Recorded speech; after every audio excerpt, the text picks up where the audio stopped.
Presenting West Tonka Schools. Neville. Good evening. I'm Regina Neville, representing Edina Public Schools. Sant. Sam Sant, Robbinsdale, District 281. And Seidel. Adam Seidel, Eden Prairie District 272. Thank you, everyone, and welcome. And Ruthie, I apologize. We passed the reading of the mission statement before you were able to log on. So I have you down for the next meeting to read the mission statement, if that's all right. I'm Okay. sorry, I had some problems getting on. It's Thank all you. good. It's all good. I'd also like to welcome the members of the staff who are with us this evening. Tanya Allen, Michelle Axel, Ann Becker, Melissa Bratting, Radius Guess, May Hawkins, Kim Helgeson, Rachel Hicks, Superintendent Sandy Lewandowski, Ben McGrath, Chad Maxa, Juanine Mgini, Elizabeth Lodge Rogers, Jonas Schoberg, Julie Torilla, and Jonathan Voss. Are there any staff members I've accidentally missed this evening? Okay, thank you. I'm going to walk us through this evening's agenda. We will have audience opportunity to address the board, followed by the approval of the consent agenda. There is no share the success and recognition this evening. The next item will be our superintendent's report, which includes e-learning in lieu of snow and cold cancellation days, what the board needs to know about back to school learning plans, an overview of learning and racial equity. This will be followed by item 7, an instructional report about connected learning and hybrid teaching and learning, and a human resources report under the business services and labor relations report with an overview of the decision-making process and timeline for employment decisions. We'll conclude the evening with an AMSD update and once around the table for the board. Are there any additions to the agenda this evening? Hearing none, I move that we accept the agenda. Is there a second? So moved. Seconded by member Sam Andrew. Sant. Keen second. Thank you, Andrea. I think we have. And I would like to invite Crystal to please call the roll for approval of this evening's agenda. Brackey is an I. Casey. Aye.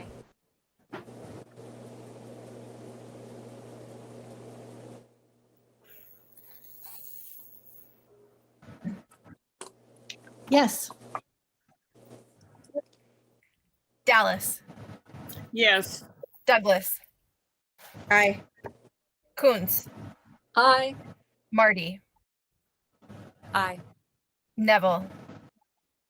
Aye. Sant. Yes. Seidel. Yes. And just a point of clarification, the way I heard the roll call is Dallas and Douglas were connected together. Did we get two separate acknowledgements from both board members, Dallas and Douglas? Yes, we did. Yeah. Thank you. That was just my blip in hearing, but thank you very much. The motion carries and the agenda is approved. At this time, we have audience opportunity to speak. We do have someone speaking with us this evening. I'd like to invite our speaker. I'm going to welcome everyone here. When it's time to speak, to please state your name and the topic you'll be addressing.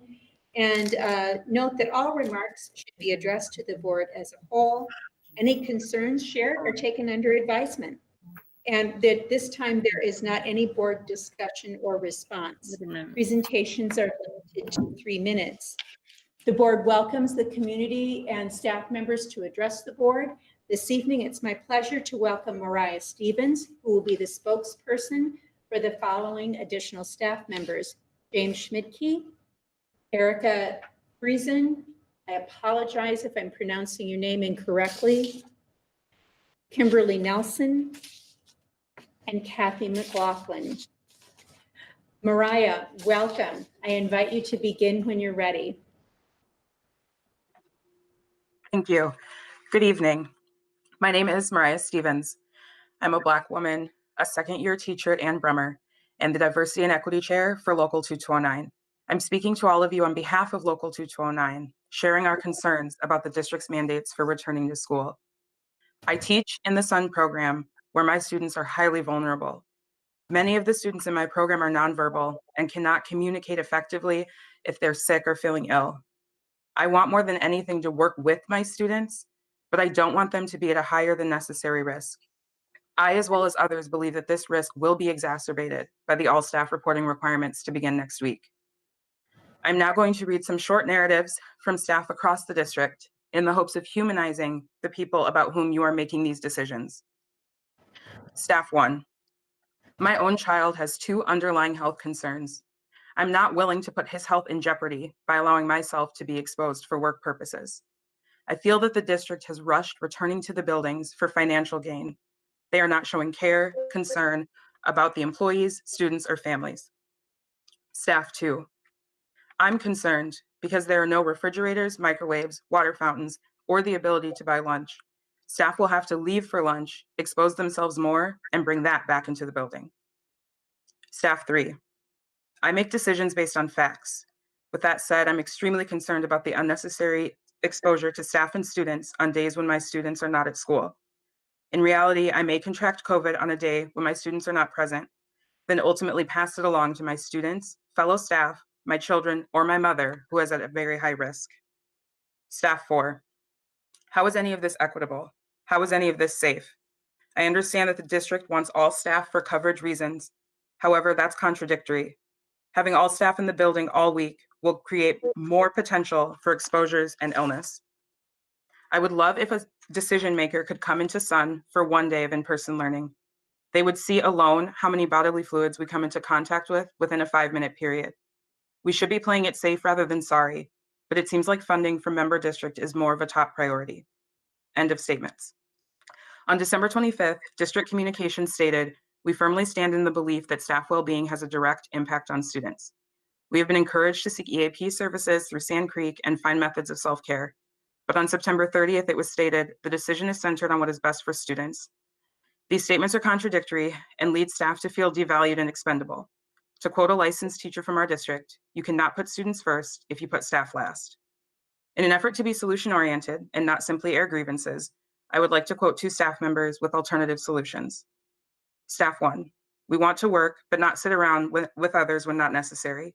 Call us when you need us and keep us in our programs. Staff 2, I think there should be some kind of on-call schedule. We can be assigned days that we know we need to be ready to come in. End of statements.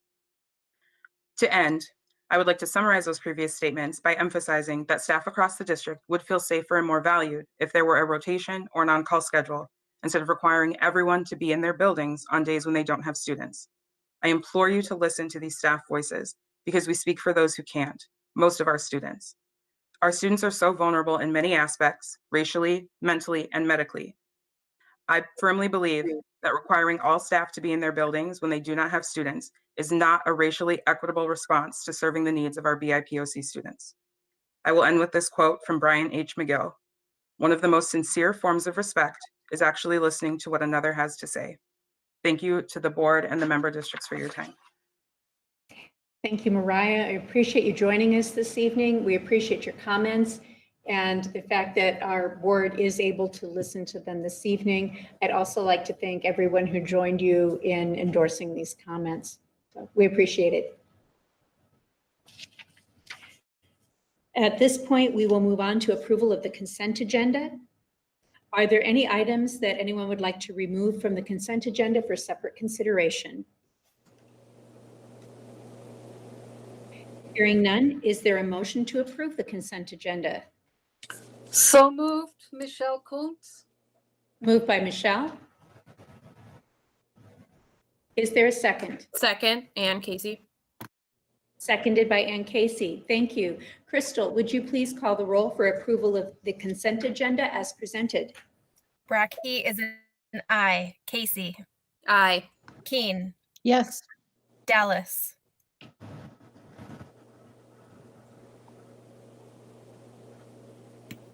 Yes.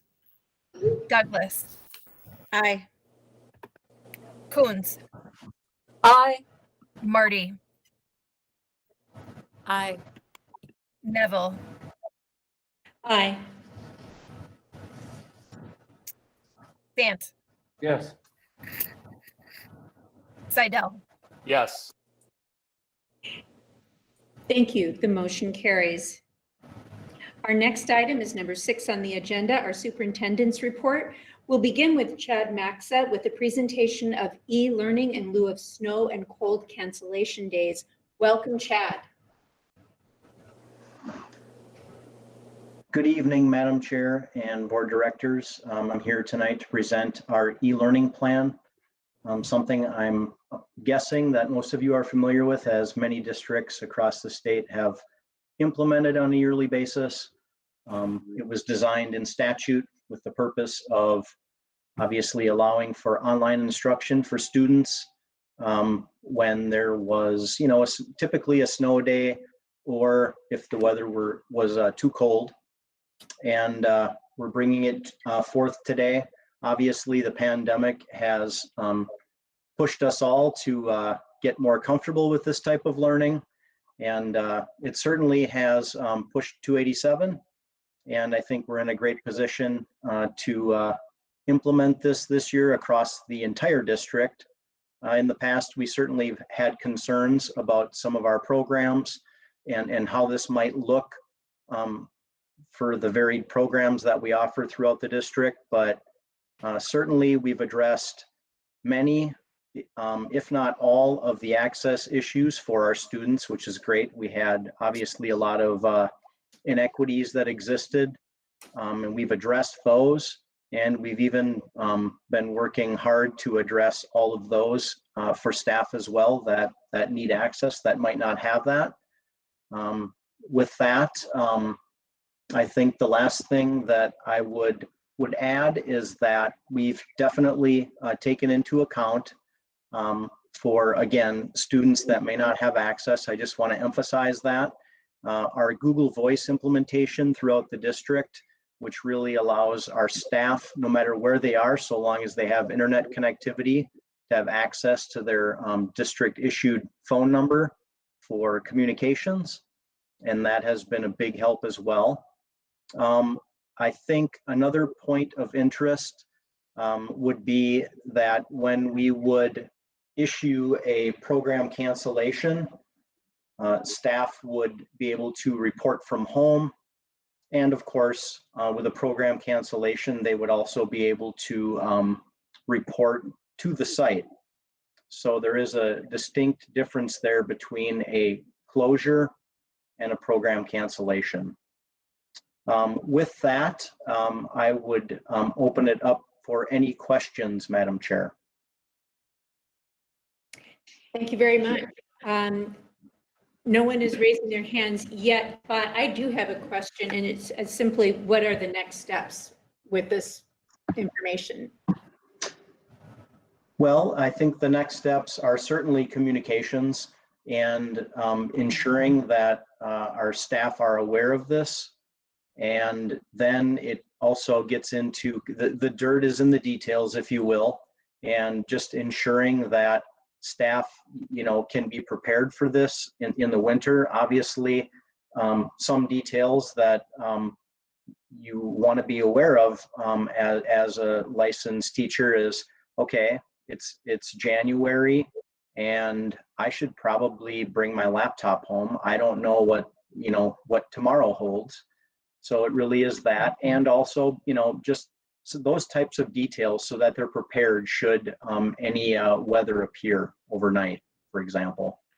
So communications, a general one, probably shortly after the board meeting, and then more details for staff so that it's very clear about the differences between a closure versus a program cancellation and how they can prepare, as well as the teaching and learning aspects of this.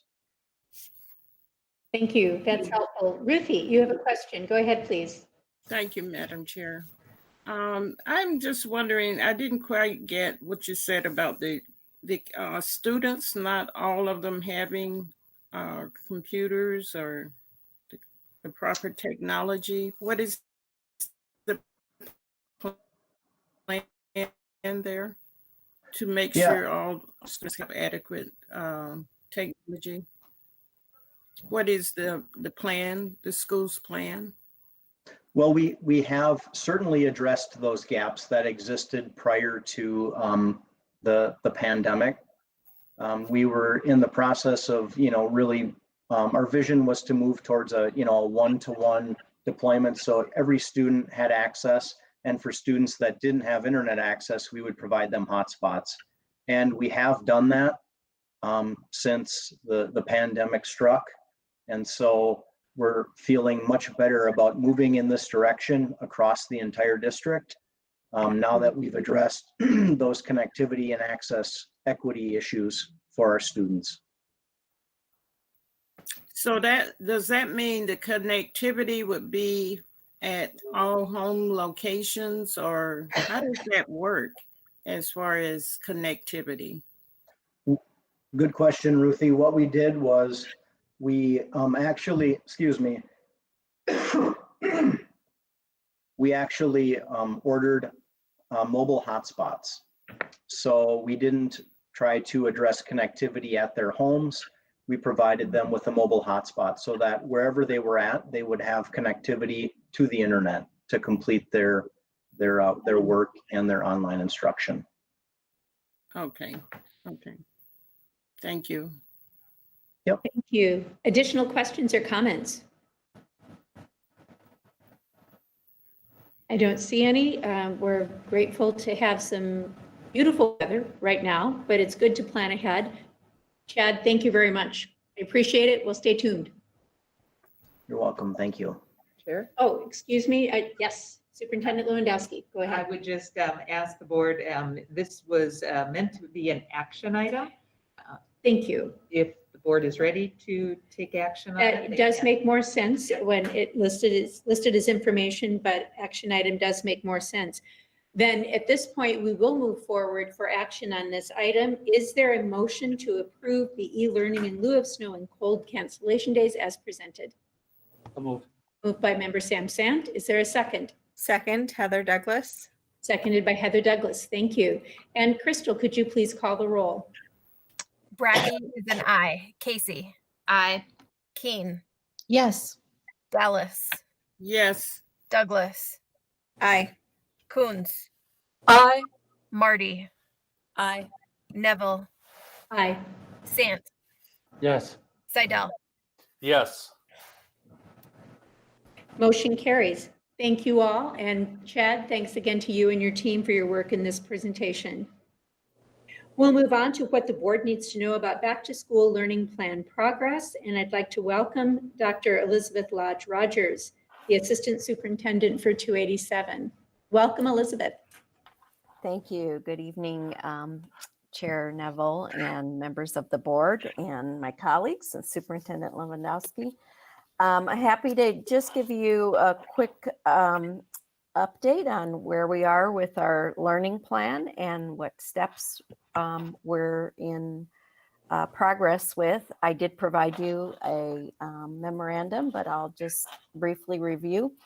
We began hybrid in a stepwise approach by bringing in about 10% of our students September 28th, and then increased that to about 25% of our students this week, October 5th. And so far, we've had, in the first week, our attendance was ranged from about 45% to 75% of our students that we expected that week. We're working through some of those transportation challenges that are primarily the reason for some of those attendance issues, and more students have been able to be in school this week. It was important for us to start this stepwise approach to moving into a hybrid so that we could practice our health and safety measures with our students, particularly around arrival, unloading buses, arrival, movement in the building, and then dismissal. That went pretty well. Kids are really excited to be back, as we're staff happy to see students. And we served meals, we saw a lot of connections and excitement. I think it's noteworthy to let you know that 22% of our setting for students right now have elected to remain in connected learning for a variety of reasons. Just, I'm sure, as you're experiencing that in your districts as well. We move into step 3, beginning Monday. I know it was mentioned and we made you aware of our plan earlier, so I won't reiterate all that. But we made the decision to have all staff present Monday through, well, this week will be a short week, Monday through Wednesday this week, but as we enter into step 3. And it wasn't a decision we took lightly. We spent a lot of time considering racial equity within the context of our students' needs, and our students' needs we recognize are best served by being in person to address their significant educational needs, mental health needs, including the race-related trauma and trauma they've experienced. We also recognize that in a time of a global pandemic, our staff attendance may vary dramatically based on exposure to illness, necessity for quarantining for issues outside of school and possibly in school. We haven't had that yet. However, we need staffing to be predictable. So that is in part as we bring back 50% of our students on any given day in our buildings, beginning with step 3. We want to make sure we have adequate staffing for those students. And finally, certainly our mission as a district is to serve our member districts. And our member districts are certainly have made it very clear to us that they expect our students, who we serve on their behalf, who are very needed students who have many needs that require a lot of intensive instruction, that we have them in person to the extent possible. So that was kind of our rationale for that. We feel like we're ready. We've, again, as I mentioned, had these couple of weeks to practice our health and safety protocols within the context of a smaller number of students. And we know that our staff have been and continue to meet the needs of our students despite many challenges.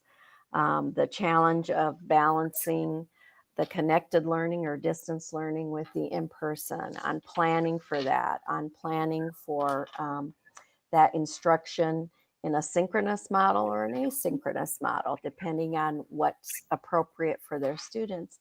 And honestly, the anxiety and fear, I think, that we all experience, including our staff, around exposure, around concern about how we're mitigating that, adds a lot of stress, and we know that. We're very aware of that. We continue to work to ensure the safety of our students and our staff, and to mitigate that. And of course, we arrive at step 3, and then looking ahead, depending on the course of the incidence rate of illness in our communities and in Hennepin County, will determine where we go next. We are certainly considering that we'll do that in a stepwise manner should we get to that point where everyone can be in person, in order to again be able to do that carefully and deliberately, practicing our needs. So we're ready. It's gone pretty smoothly. And we continue to monitor transmission data and all those other variables. Are there any questions? Thank you, Elizabeth. Are there any questions or comments? Yeah, hi, this is Crystal. I raised my hand in board book, so sorry if I. Oh, I am not. There it is. Thank you. Go ahead, please. Yeah, and as you can tell, the sun has set, and so I know you really can't see me at all as I'm sitting here in my car. But I Reception is great. trying to reconcile, and I think I just am looking for more direct information about staff being expected to be present every day when their students are not. And I feel like there might be pieces of information that I'm missing that are leading the district to say that the district believes that that is necessary and the right decision, as I'm hearing from our staff that they disagree and they do not understand it. And so I feel like I am in this place where I just feel like I am missing some things here. So it would be helpful to hear more about that. Well, our students are coming in either scheduled. The students that are opting for the hybrid instruction are coming in on either A day or B day. In some of those circumstances, that may represent the entire caseload or classroom for a student, for a teacher on A days, and then be connected learning on the B days and Friday. Okay. In other situations, teachers are providing that instruction across groups, right? They're a larger group of students. So we've divided them in order to meet that. And it goes beyond classroom teachers for us. We have students who have many needs that are vended by related service personnel, occupational therapists and physical therapists. You know, you all are aware of the related services we provide. And so it's necessary to have those folks available because they serve across many groups of students, if that makes sense. And secondly, we do have, and I know that Michelle's going to provide some information on that. We do have a number of staff who have accessed accommodations. And so we have staff who are not working in person, and we're trying to balance our staffing needs by having all staff report. I hope that's clarified. And Sandy, I don't know if you want to add anything further. I think that Sandy will add a couple of comments. So thank you, Elizabeth. I can get out of my mask. Yeah, thank you. I think a couple of things I would add. Thank you, Elizabeth. You covered that really well. Is that we know that in a regular year, if we start approaching about 100 staff being out for one reason or another, we are really in a precarious situation with safety. And we expect this year there will be many days that 100 staff are out with all the extra variables that all school districts are dealing with. And that, in addition to the accommodations and the leaves and the childcare, really add up to a substantial number. And Michelle will talk a little bit about that during her presentation later in the meeting. I really want to acknowledge that staff, that's a genuine fear. And I think Mariah provided a really good overview. And what I told, suggested to James Schmidtke is that I would reevaluate that after a month, after we get a feel for how things are going and our capacity to handle the students we have with the staff we have. We'll certainly reevaluate that if necessary. Thank you. Are there additional questions or comments? Ruthie, go ahead, please. Thank you. Just wondering overall what you said, Ms. Rogers, that there's a plan, you have a way of assuring the staff of safety and protection. So I'm just wondering what is the plan to assure more of the safety? And they're not getting lunch, my understanding. They have to go out for lunch. Was that something change, or was that always the process? I'm not aware of the I'm not aware for the reason for leaving, other than we did initially to mitigate transmission,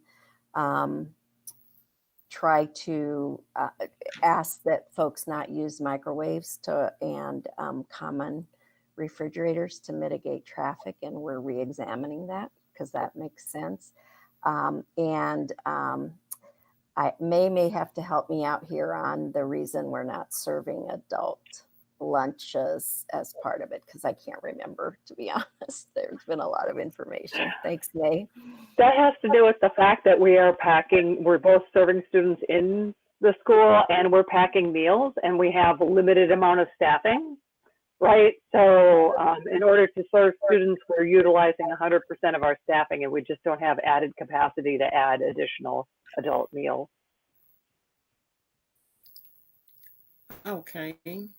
And also the plan, I guess I know you have a process on how you determine who have to show up. You're saying all staff will be required to show up starting next week.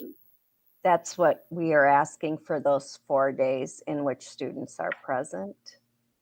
And that's for our school-based staff, because of course, all of our itinerants, many of our itinerant staff have been in your member districts 5 days a week serving students. Okay. And all of our care and treatment staff have been serving students 5 days a week. Not all, I should say, in the programs where we are in person, which are the majority right now, are 5 days a week. So when I reference 4 days a week, I should have been clearer about that. That's in our 4 schools, Ann Bremer, North, South, and West Education Center. Thank you. And I'd like to follow with Superintendent Lewandowski's comments, and then we will follow that with a question or comment from member Ann Casey. Thank you. I just wanted to reiterate a little bit around the going out for lunch or the microwaves or refrigerators, the thinking, the public health thinking, and just kind of the common kind of patterns that we as adults get into is that if there's a teacher's lounge with a microwave in it, for example, it tends to, at a certain point in time, get a lot of people trying to have lunch. So it tends to draw a crowd, which then, you're right, increases exposure. So as Elizabeth said, we're trying to problem solve that so that we can provide, adequate kinds of heating utensils for staff if they choose. Staff went out of the building at all times for lunch. They have that ability a lot of times to do that. So it's not completely a change, but we recognize we want to try to make it better. We're learning, and we'll continue to problem solve that. Thank you. And Ann Casey, your question or comment, please. Thanks, Chair Neville. So what I'm hearing is that your sort of prediction or expectation is that in terms of like the number of staff who truly wouldn't be having a student contact over the course of a given day is fairly small. Is that?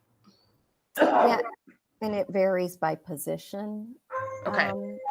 Because of just the logistics of it, right? If you're, it's possible to have, based on the capacity of a classroom, to have in a setting for tier 3, which are for our neediest students, we have class sizes of 3 to 4 students. Well, that's possible to have them together on an A day or a B day and not have to split them across 2. In some cases, we've done that because we're trying to provide meeting the needs of the students. So that's a little bit student dependent.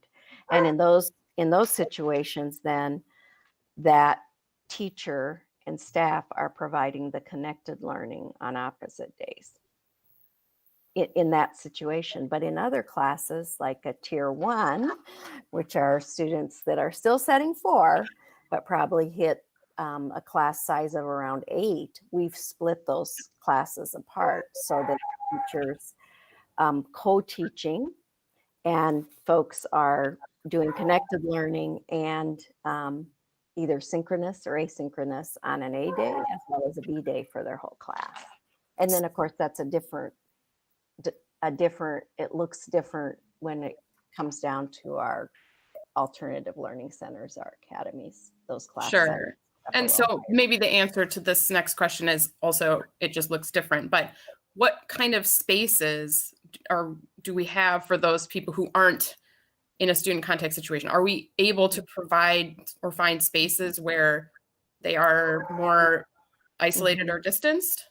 Yes, we have. We have, because of the way we've spread out in the buildings. And that's something that each of the principals took quite a bit of time to make sure that we were achieving that and meeting capacity and also meeting the needs of staff to have a place to go to work if they weren't in their classroom at that time, vending services. Okay. Thank you. We'll hear from Superintendent Lewandowski, followed by Sam Sant, and then Crystal Brecky. Yes, Madam Chair, members of the board, I also want to mention that we have a very expansive professional development library of courses, if you will, for people to take. So if there are individuals who are on a certain day may not need to be with a student, we do have access to really a large library of different courses. Some courses are better in person. For example, some of our technology classes, depending on the skill level, are better served by being in person with somebody able to modify, adapt, assist, that kind of thing. Also things like some of our CPI, our restraint training, do require more of an in-person kind of thing. So we do have a pretty substantial library of professional development. So that will be available too for staff. And again, this is new. We are trying it for the first time, and we're going to continue to problem solve along the way, I'm sure. Thank you, Sandy. Sam, your question or comment? In regards to next week with requiring all staff to in the schools to return 5 days a week, or it's 4 days, whichever one that is, what kind of accommodations are being provided if that staff feels uncomfortable to return back to work into a public setting like this, if they have underlying conditions or their families do and they want to protect them? What's the district doing then to accommodate for that and not requiring them to come in then or to work around it?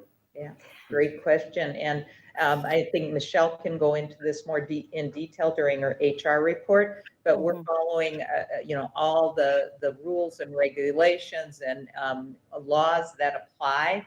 And a large number of people have applied. She can give you the exact numbers when she replies, but we are following all the needed request and response kinds of actions that school districts are responsible for providing.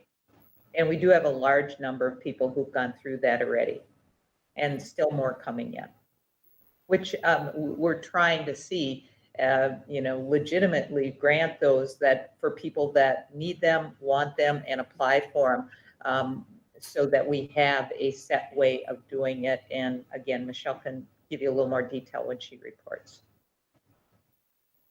Thank you. Next, we'll hear from Crystal Brecky.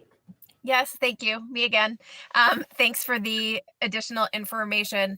I think what I am struggling with is what I'm hearing. Well, actually, first of all, I just want to appreciate, Sandy, that you're going to look at the information and revisit this. So I want to acknowledge that.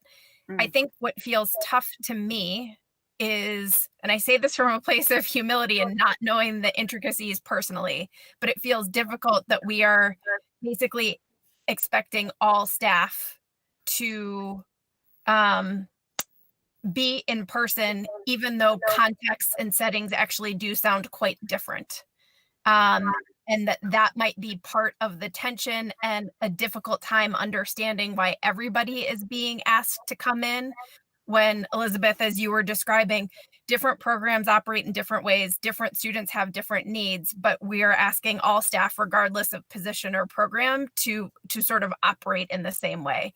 And I don't know if it's actually just not possible to differentiate a layer or two down, but I think that might be part of the concern here. And it's the thing that I feel like I personally am struggling with, because I just don't feel like I have enough information. And so if that is something that we can get, if that is something that we can track as we actually do keep moving forward, I think that will help all of us actually feel better informed and better able to advocate for our staff and for our students. And absolutely, I mean, probably the I think Sandy mentioned this, significance and concern is, do we have adequate staffing to support students and provide for them on any given day? And we want to make sure that we have clarity around that, which is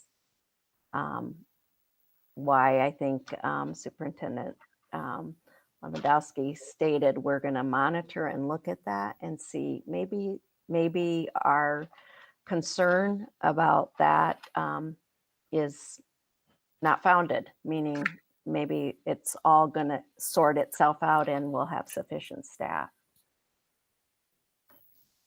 But we are challenged by having adequate staff from a safety perspective and from just meeting the significant needs of our students on any given day. Sandy, go ahead. Madam Chair, I would just add that we do have quite a few different kinds of programming going. Elizabeth mentioned the itinerant program, so we have staff going out into a number of our member districts in various kinds of roles and working in different learning plans. Also, our care and treatment program is different. They started earlier than the remaining 4 schools did, so that is different as well, and some of their days are not as long. So there really are some distinctions in terms of a variety of our programs that we're trying to accommodate and flex and modify accordingly. I think the morning time is particularly precarious in our 4 schools. And should we not have staffing there, and even having to call in staff would require a great deal of time, typically for calls to be made, connections to be made, staff to come in. We were concerned that would not be adequate. If we find it is in the current plan, we can, again, we're willing to modify, but upfront, the students having the coverage when kids come into the building and having sufficient coverage is important. I think one more example that I can give you, and this is a what if, because we have not had any major transmission situations just yet. But if we have a situation where we may have 2 or 3 kids needing attention from a crisis standpoint right away, or at the same time rather, and we need to call staff from other parts of the building, we have sufficient staff there to call. Again, this is going to be one that we're going to know more about probably a week from now. But for right now, we felt it was safest and prudent to have staff come in. Thank you, Sandy. Are there additional questions or comments? Ruthie, go ahead, please.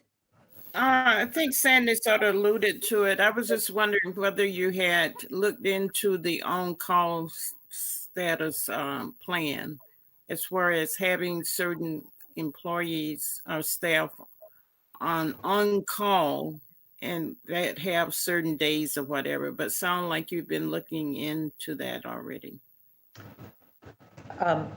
Ruthie, do you mean the substitute teachers on call? Is that what you're referring to? I'm thinking about staff that doesn't necessarily have to be there. If they're required to be there every day, is there an option to look at? Maybe they can be on call if necessary to come Yeah, in. thank you. I think, I think Mariah mentioned that in her remarks to the board. I think my concern would be trying to figure out how many kids you have right away in the morning and have people on call being able to connect with them and have them drive in at the time, by the time you need them, probably is not realistic. We just couldn't make those kind of arrangements quickly enough is our best judgment on that.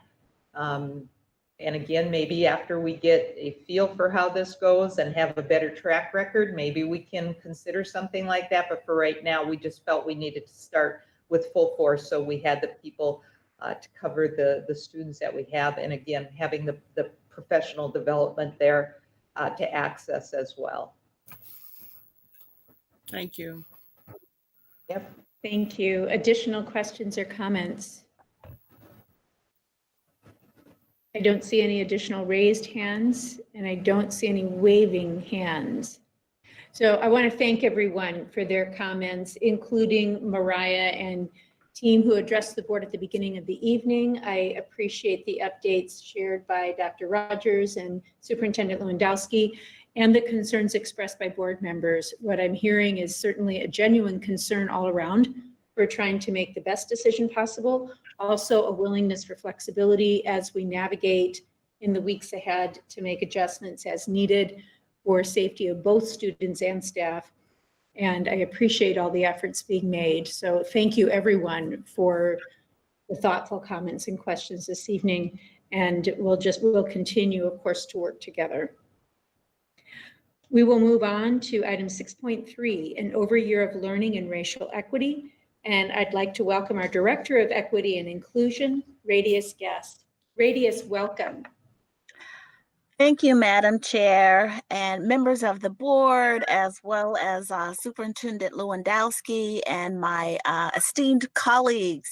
I'm very excited just to kind of provide you with an overview of the year of learning that we have planned for 287 staff, and I understand that a couple of our board members will be joining us as well. So if you will allow me, I just have a very short PowerPoint presentation that I would like to share with you. So give me a minute to pull that together.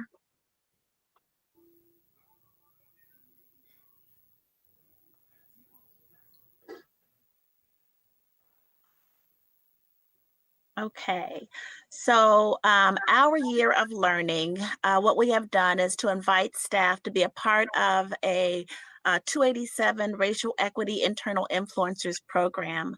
And the year of learning will start officially on Friday, November the 13th, and end on Friday, October the 20th of the year 2021.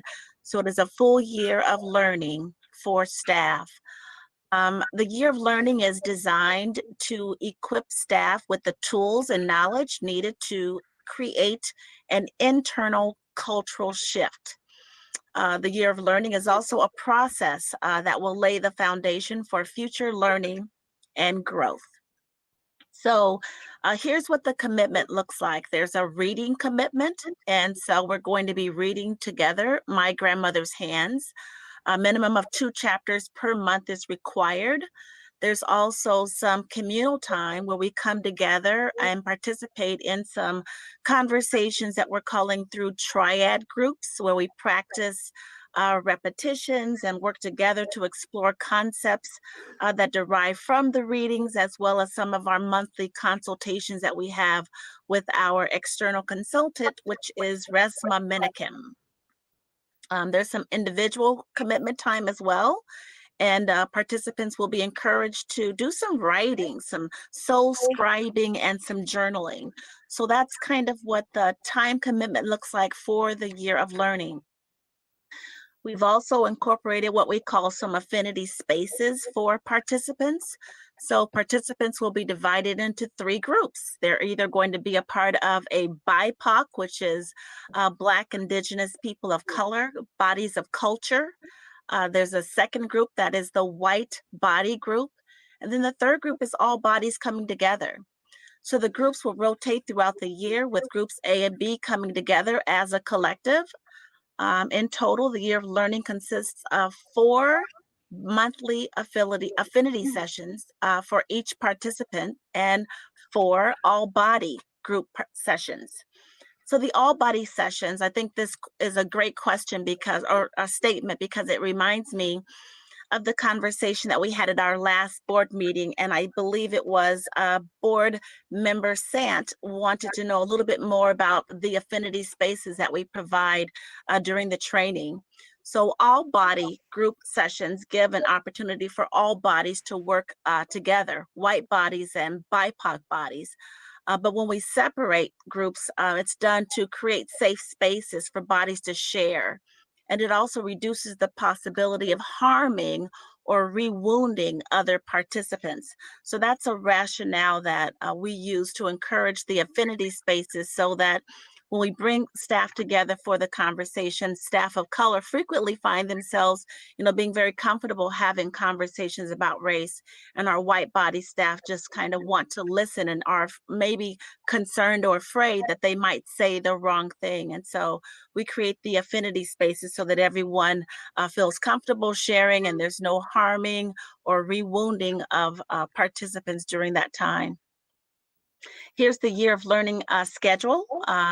There are 4 sessions for the BIPOC spaces, and there will be 4 spaces for the white bodies, and then 4 spaces for all groups coming together for a mixed race session. Again, starting on November the 13th and ending on October the 20th. There will be 12 different convenings, and this is what the schedule looks like. So a question that I think that I'm asking myself, and that you might be asking yourself as well, is what is our challenge? So I think that our challenge is the disparities in academic achievement that we seek to eradicate are largely a result of racism enshrined in public policy over the course of US history. So that is the challenge that we face with the work that we are attempting to do in the area of race equity. So our response is to lead with race. And we're leading with race through a year of learning with Justice Leadership Solutions. And the participants in that year of learning with RESMA are existing and emerging leaders. We are also leading with race through our affiliation with the American Association of School Administrators. There's an equity change cohort, and participants in that are existing and emerging leaders. We also have a school board member that is joining us in that initiative as well. A third response to lead with race is through the Mankato Courageous Conversations with District Leaders. And then lastly, our building and district equity teams. There are existing and emerging leaders that are affiliated with that to assist us in really having a systemic or system-wide response to lead with race. So when it comes to what some of the next steps are in this work, I think it has a lot to do with messaging, implementing a district-wide definition on race equity. I believe that many of us in the room or on the conference meeting tonight probably have our own definition of what race equity is. But the messaging is not how we as individuals define race equity, but it is how our district is defining race equity. And then once we leave the messaging, it's identifying where 287's culture and climate may contribute to some of the current disparities, and recognizing that, setting goals for reducing inequities, developing a racial equity action plan, and then, of course, updating internal and external stakeholders on our progress for equity. So that's what it looks like as far as an overview of the racial equity initiatives that we have put in place thus far. And I would open up this time for any questions for myself or my colleagues to assist me in responding to any questions that you might have. Thank you, Radius. The excellent presentation and just such a thorough and well thought out plan for the year. It's really rich with a lot of opportunities.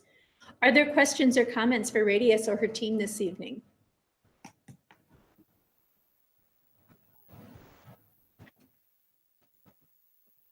I don't see any raised hands or waving hands, but I know that this is something we're going to continue to revisit every meeting, correct?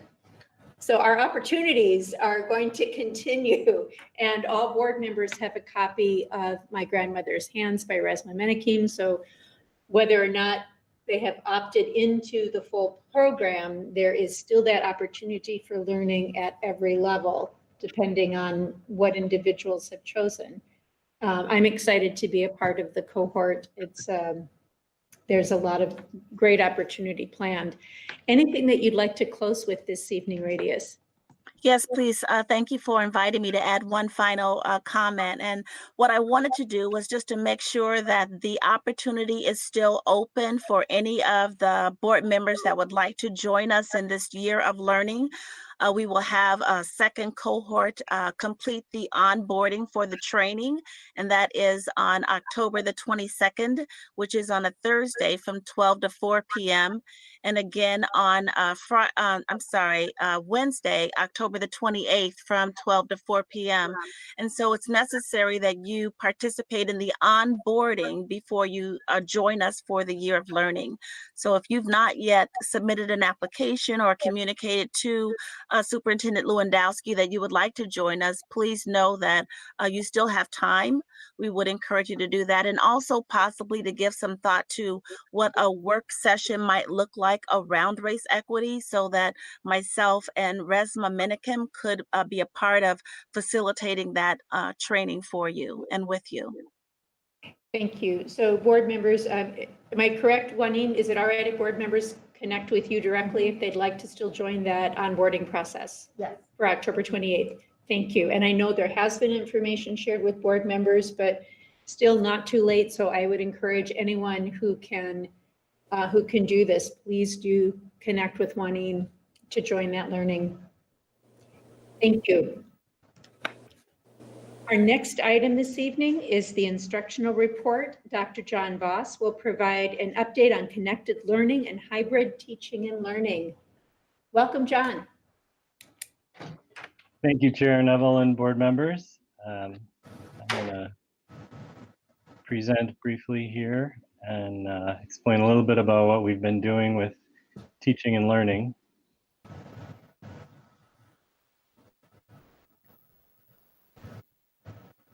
Hopefully,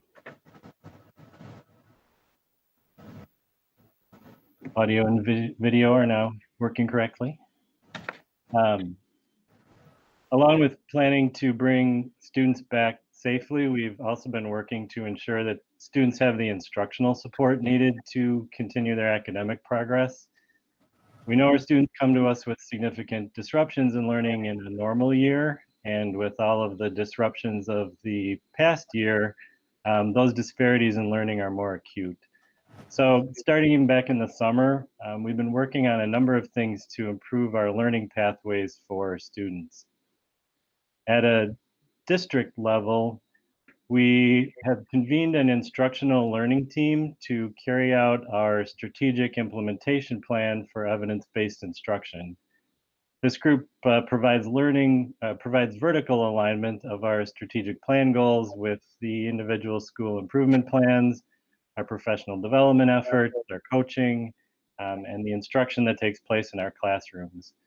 The assistant principal and an instructional coach from each site are the members of this team who identify student learning problems that we need to solve and address those with improved teaching practice.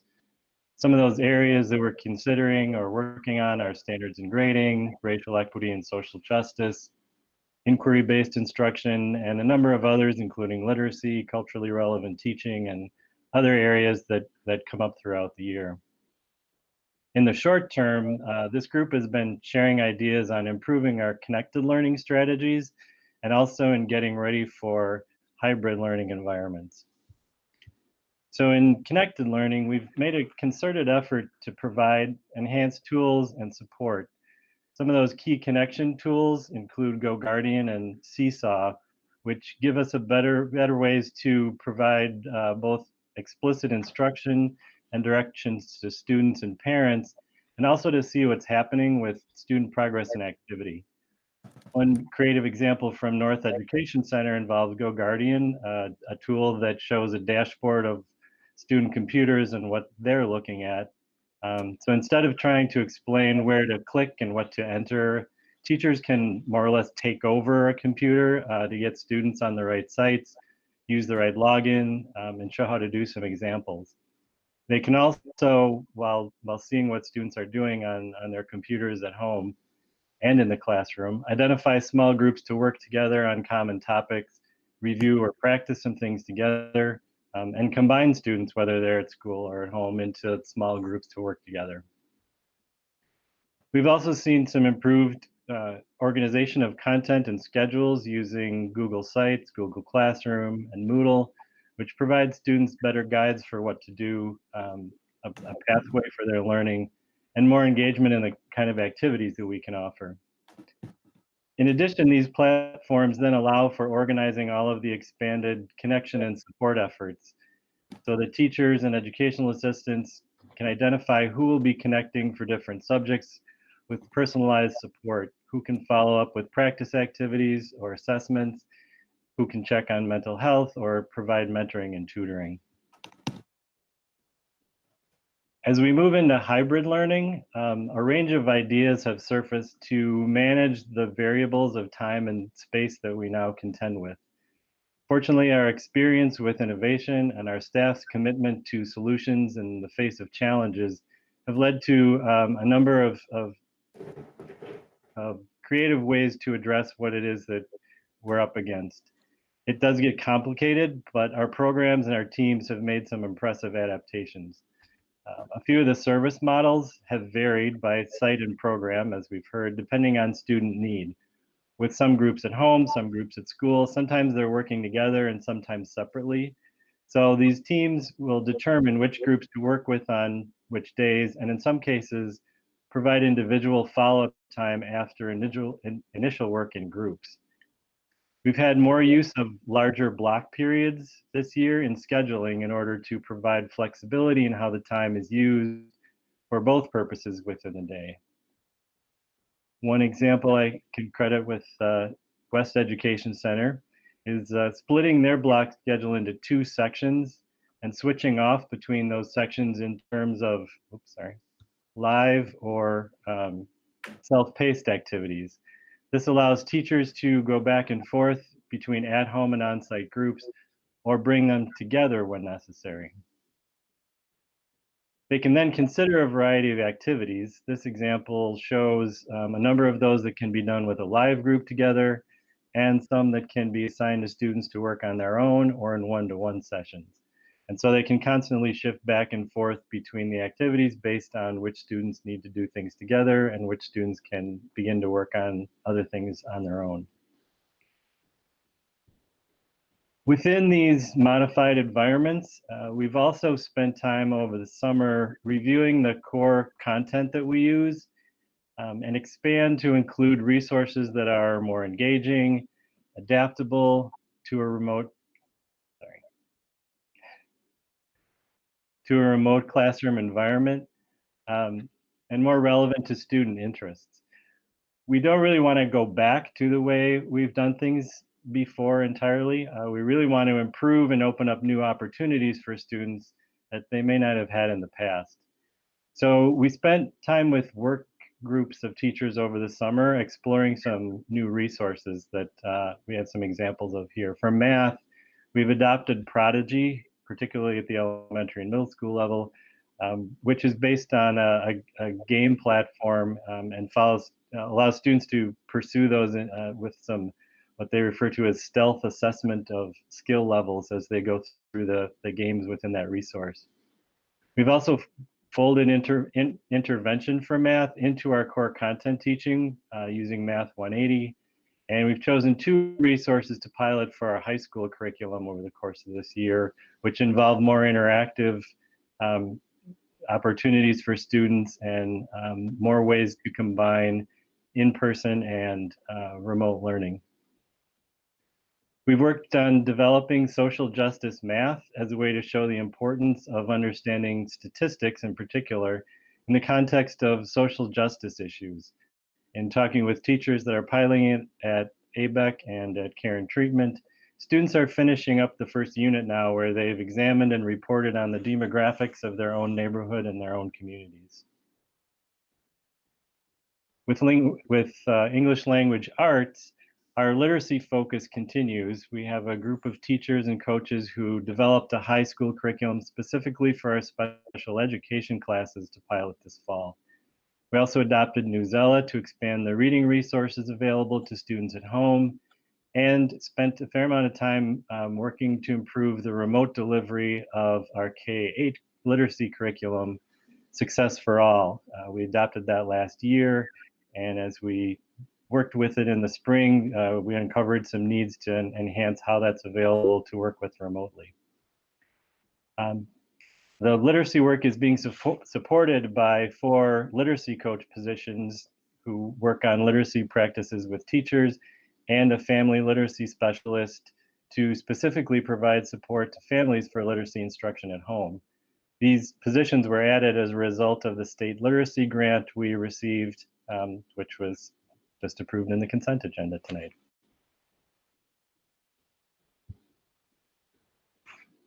With new science standards being implemented over the course of the next few years, we also spent time with a work group this summer to begin learning about the new instructional approaches that are going to be needed based on inquiry and phenomenon-based learning. This led to the development of a workshop session for all staff on questioning strategies that could be applied in any subject or class to encourage students to look more closely at the world around them, ask questions, and explore potential answers. The initial units that were used and that were developed are focused on examining the students' community as well as their natural surroundings, and so tie in closely with the social justice math units that also are looking at neighborhood and community in regard to demographics. The same type of community exploration and inquiry can be applied to social studies through action civics and ethnic studies. Our work group for action civics gathered curriculum and professional development resources to support initial units on developing student voice, understanding political engagement, examining political issues in the community, and consideration of ideas for taking action. The goal is to look beyond voting to the full extent of opportunities for youth involvement. And then to better understand our communities and issues, we also have a work group exploring ethnic studies so that we can better understand the history and cultures of all the groups that make up our schools, our neighborhoods, our cities, and our state. Throughout these development projects, we'll be aligning to social justice standards along with academic standards and some of the SEL standards that we incorporate. To support all of this, we also have a range of professional development activities, as Superintendent Lewandowski alluded to, starting with a number of workshops throughout August on dealing with the environment for learning that we're now in, and on expanding our content to better engage the hearts and minds of our students. We know that workshops themselves are not the only answer, though, and so we are developing opportunities to continue these efforts in the coming months, follow up on them, and provide coaching for our staff. Some of those areas include family support through tutoring and mentoring, with a cohort of educational assistants being trained in Check and Connect program, and the family literacy specialist and development of tech trainers for families that is overseen by Tanya Allen. Training is also provided by our coaches in strategies for combining classroom and remote instruction, teaming for success, new staff needs, and literacy in our core content areas. And as Radius Guest has presented, we'll have continuing training in racial equity through our year of learning with Resma Meniken, along with book studies and continuing support to increase counter-narrative and culturally responsive instruction in our classrooms. All of this would not be possible without the dedicated work of our coaches. Our staff are supported by innovative instructional coaches, the literacy coaches through the state literacy grant that I mentioned, and SEL coordinators across our sites. They all provide job-embedded professional development in instructional practice, core content curriculum, special education strategies, equity and tech needs, and the health and well-being of our staff and students. So we can target individual teacher needs, ensure that training is followed up on, and also through this, reduce the funds that we would need for outside workshops or training that don't always often apply to our particular settings. Going forward, this also helps us improve our retention efforts in the face of the severe teacher shortages that we've all been experiencing.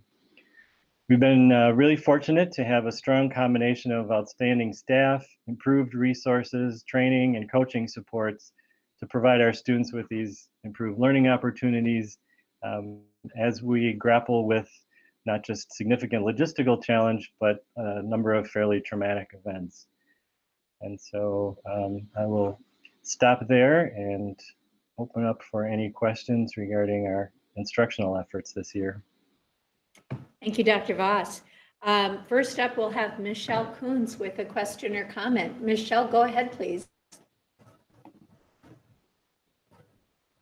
I think you're muted. Michelle, I think you're still muted. There you go. Sorry. No, again, sorry, but that was a question for the last presentation.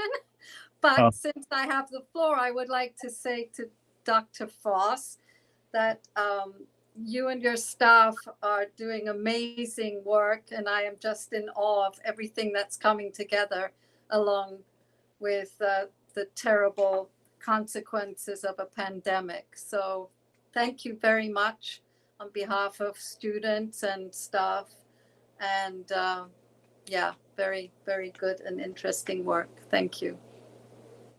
Thank you, Michelle. Are there other questions or comments? Okay, thank you, John. We appreciate all the information and background. Ruthie is raising her hand, Regina.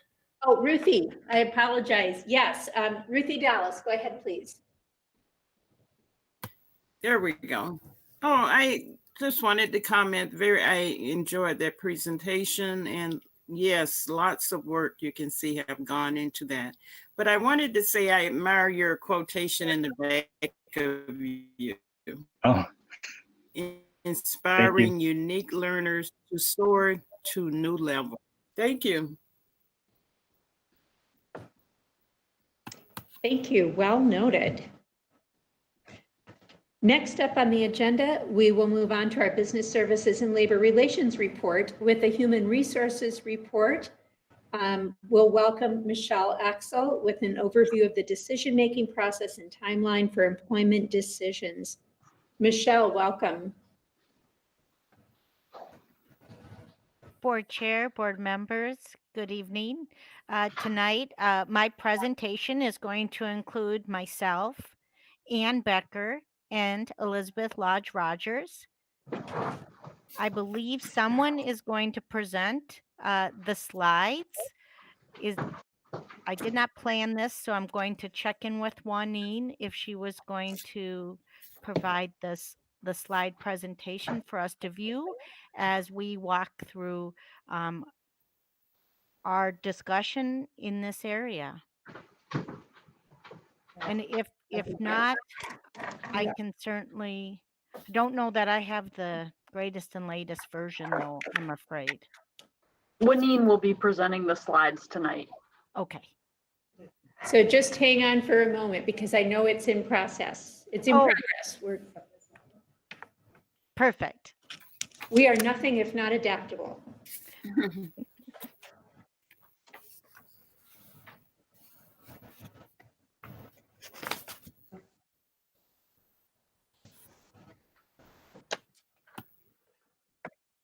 And I'm going to mute as Ann Becker is going to start the presentation on our behalf.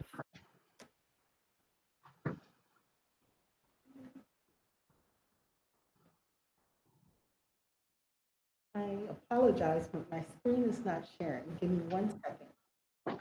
And I don't know if you can hear Juanine, she's still working on this, so stay tuned. Sure.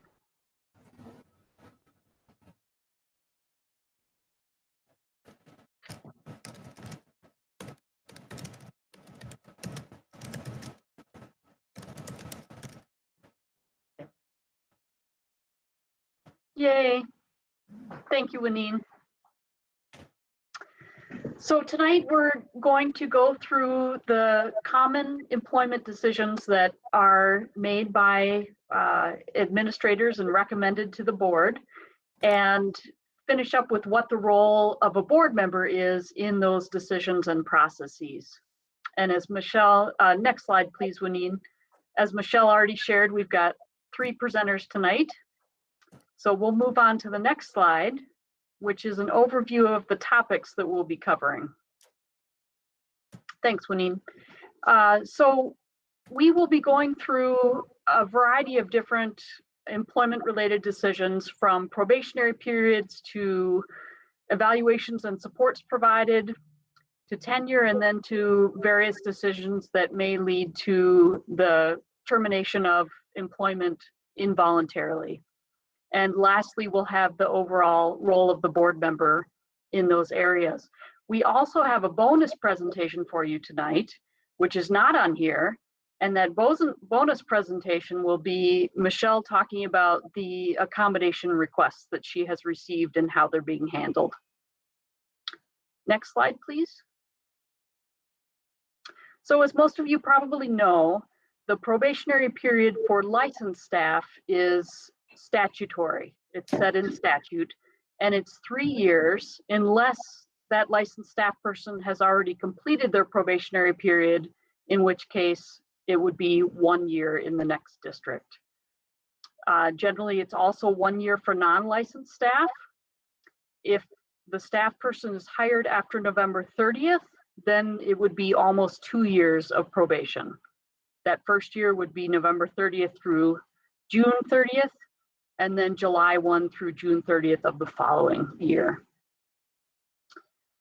Just to give you an idea of how many probationary staff we have, last school year, we had 137 licensed staff who were probationary, primarily teachers.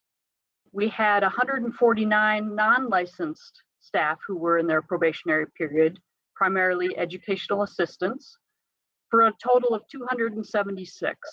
So lots of evaluations going on each year as a result of that. We do have the option to extend the probationary period if necessary and if agreed to by both the district and the employee. Some reasons we might do that are in the case when a teacher has already been licensed or has already completed their probationary period in another district, and we only have 1 year in which to assess their strengths with our population of students. So sometimes additional time is helpful in assessing their fit in the district. We also have teachers who have out-of-field licensure. So they may have a licensure area such as social studies or English or elementary that we don't have as much need for. And so sometimes we extend the probationary period simply to see if that need for a tenured person in that licensure area comes up. And then at times we've had situations where employees have had changes in supervisors or programs midway through their probationary year, and it's sometimes helpful to provide them with more time to settle into the new situation and prove themselves there. Next slide, please. So our evaluations that occur during that probationary period follow the statutory language that Anne referenced. With licensed staff, we do that, those formal evaluations, and I'm going to talk a little bit about that process 3 times a year. And for our non-licensed staff, we do those kind of formal evaluations with a lot more to it twice a year. And in our district, we spent some time trying to find an instrument that was a fit for us.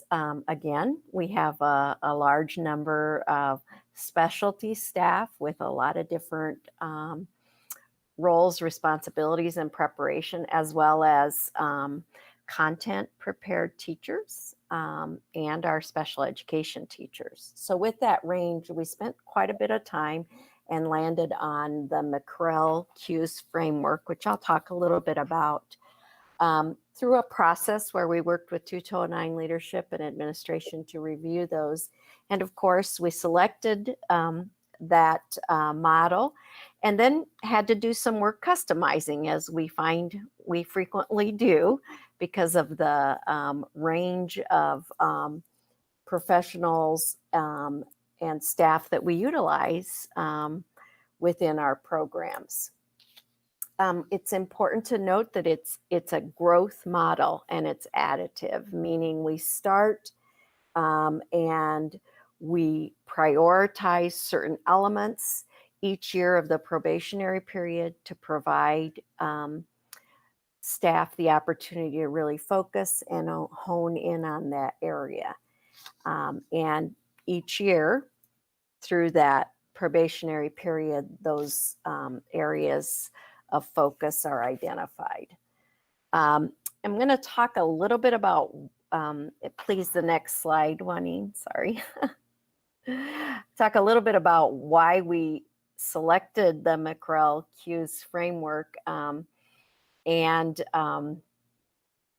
Despite all that need for customization, which I just referenced, I believe Ben McGrath led us through that process, and I believe we're at about 23 or 24 different rubrics within this system tailored to those different professional areas.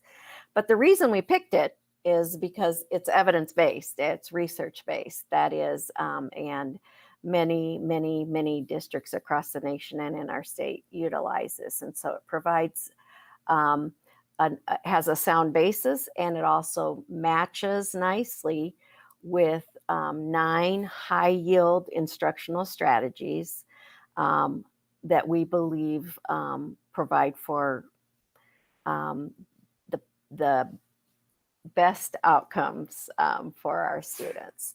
And I'm not going to go through each of those. You'll have the opportunity to review those. Again, in next slide, please, Juanine. Just thinking about why do we think about evaluation as a and what purpose does it serve? Well, we have this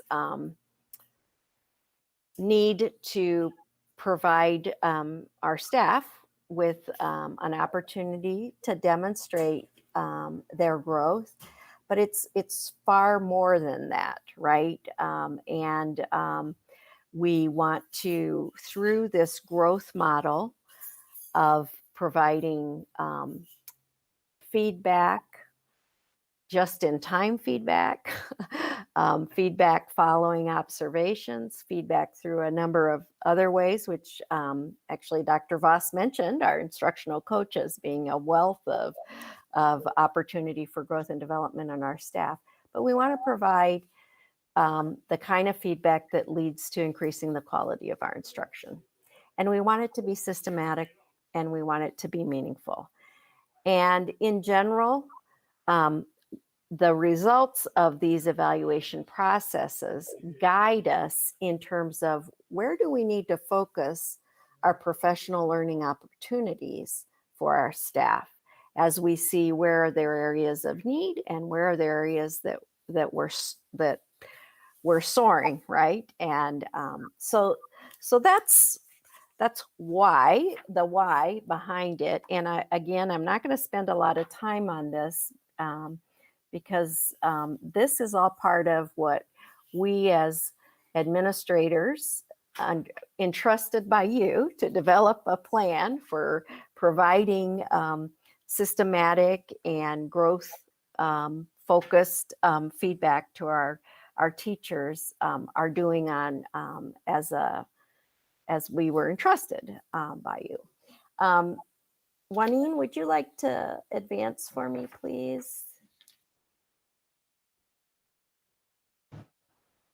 I think I mentioned that we have that we had to adapt a considerable, I apologize, my bird clock. That's what you hear in the background. I don't have birds in my house, just a clock.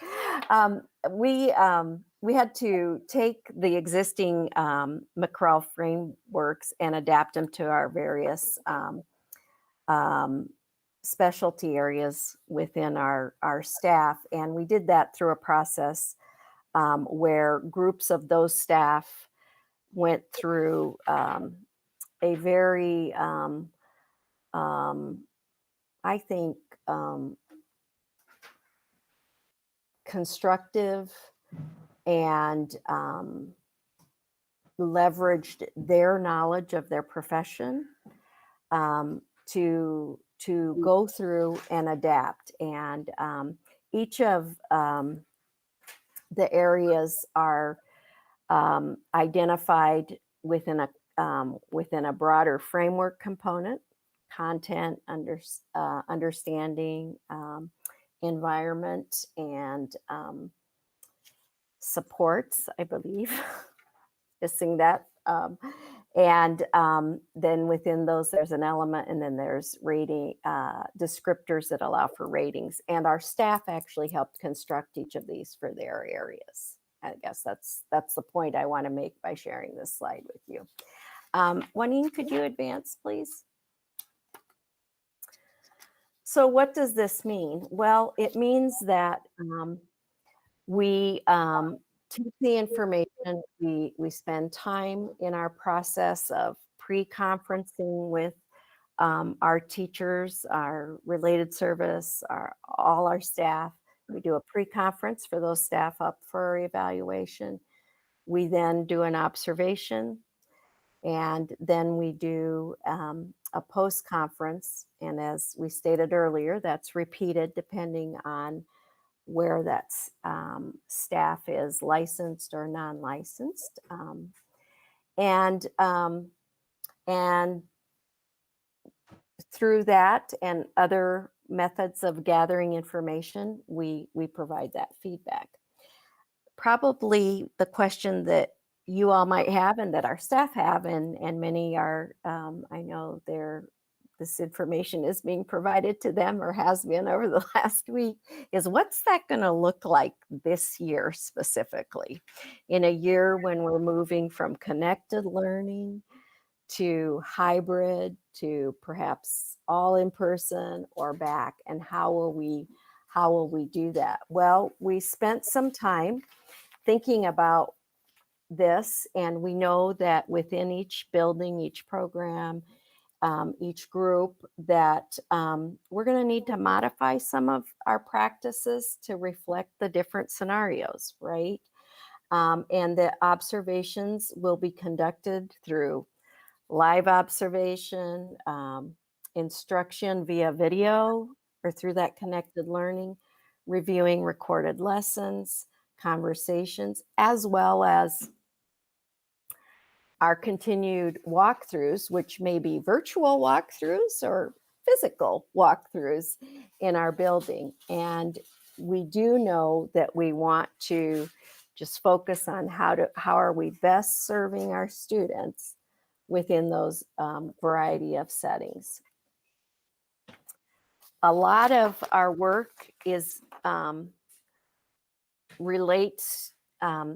embedded with and will continue to be with our strategic priority of equity that wraps around all our work. And so as we enter into our conversations with staff around what was observed, what was their plan, what were challenges they felt as they reflect on lessons, we want to make sure that we bring in the impact of racism within the pandemic and within our educational system. So as we talk to staff, we'll be talking about which groups that we're working with are disproportionately impacted by what educational scenario we're in.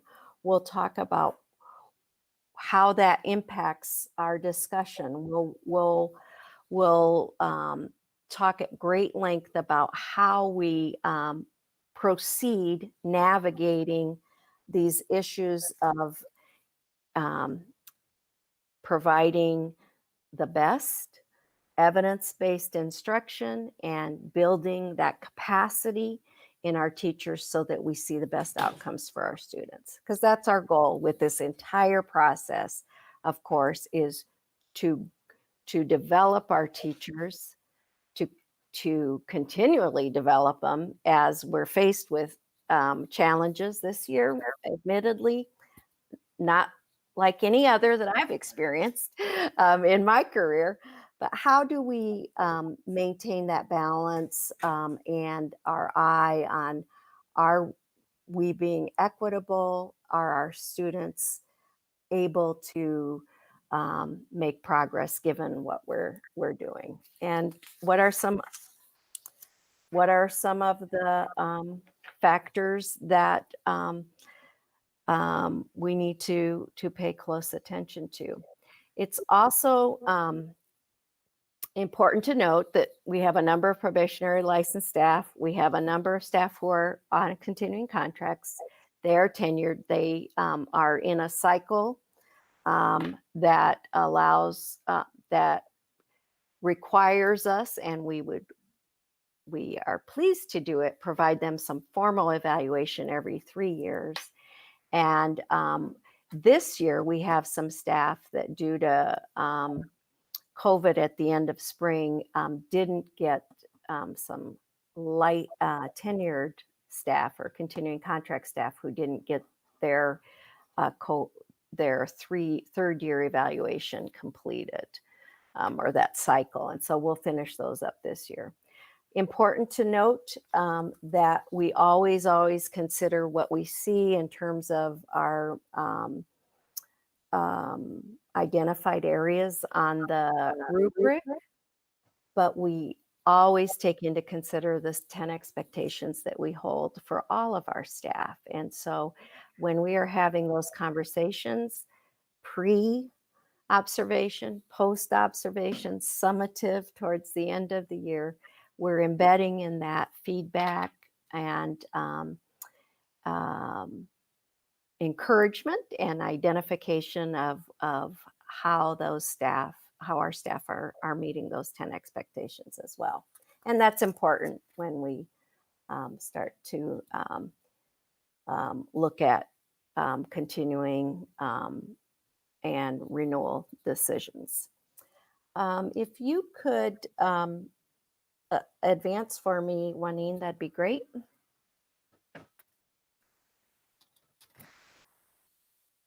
So this year, I mentioned already a little bit how that will work, and just to be a little more specific, because sometimes that's helpful, we're going to focus the areas for feedback in the same manner for all staff, so that we can hone in on those core elements we typically have identified for year one, where everyone's going to focus on year one. We just believe that given the circumstances, it'll be, it seems helpful to stay a little more targeted with that. We always ask our staff to complete a self-assessment as they enter into the pre-conference conversation with their supervisor. They set a goal, which accounts for a portion of our process that reflects student achievement. And I mentioned already, we're going to be flexible because staff are going to be in varying environments, providing instruction through connected, hybrid, and in person. And frankly, we have guidelines for timeframes that we follow, but we understand that there's going to be a little more variability this year, just given the circumstances that we're operating under.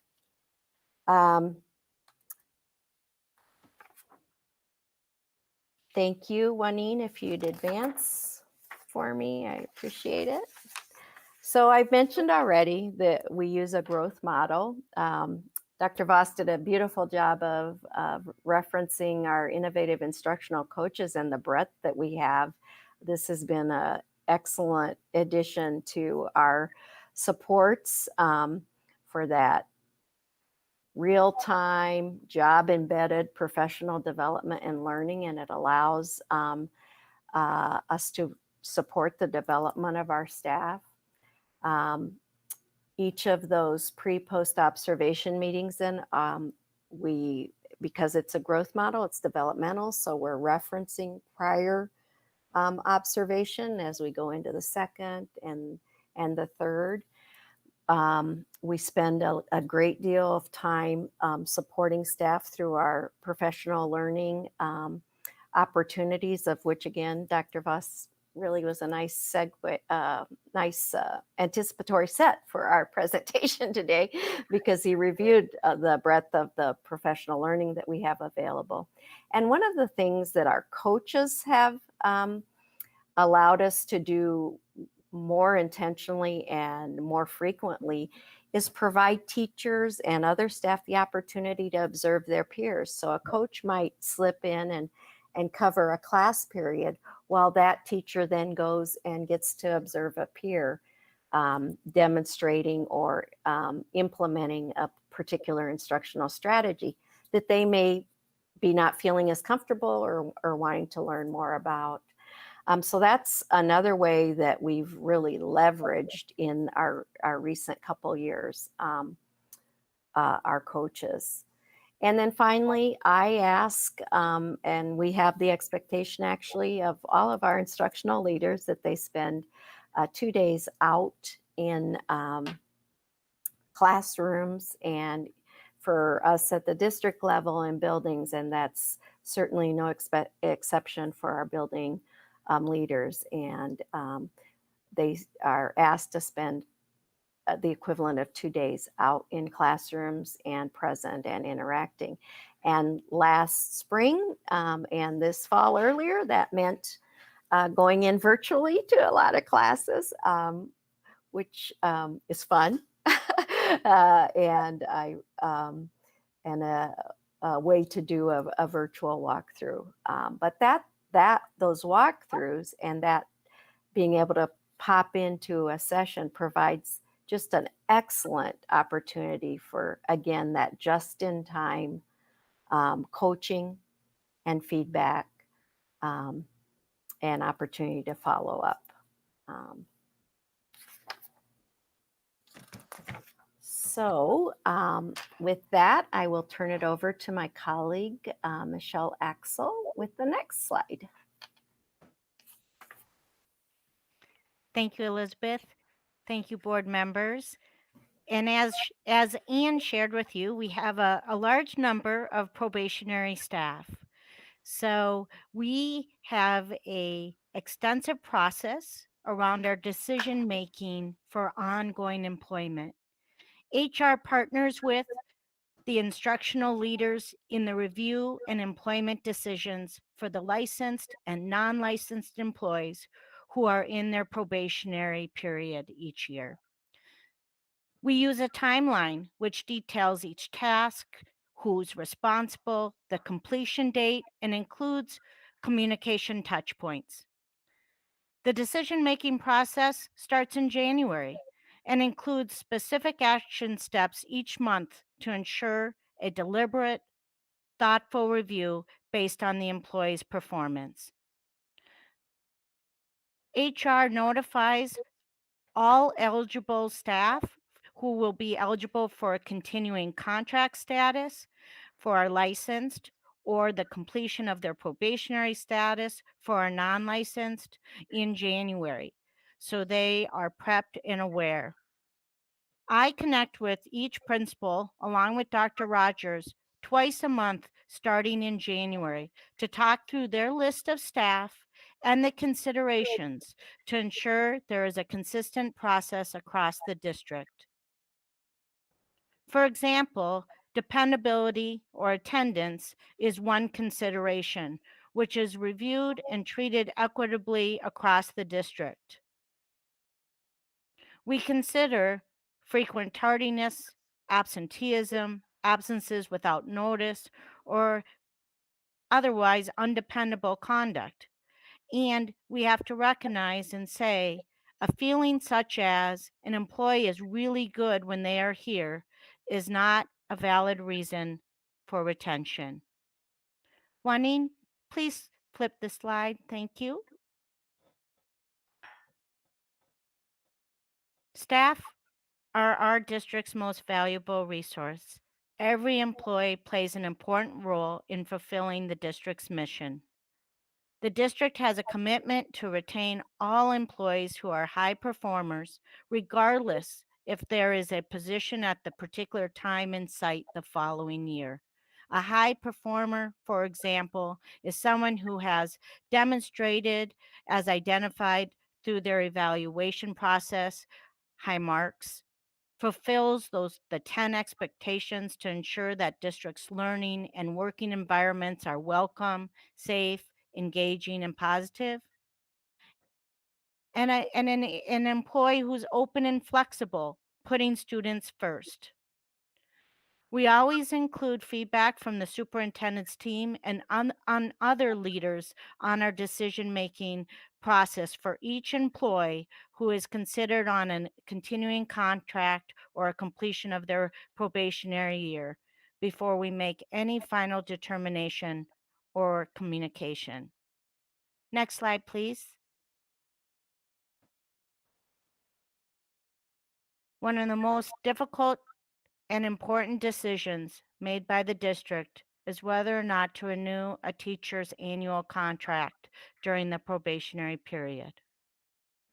Employee performance, licensure, and/or other appropriate qualifications, program needs, student enrollment are factors considered in making these decisions.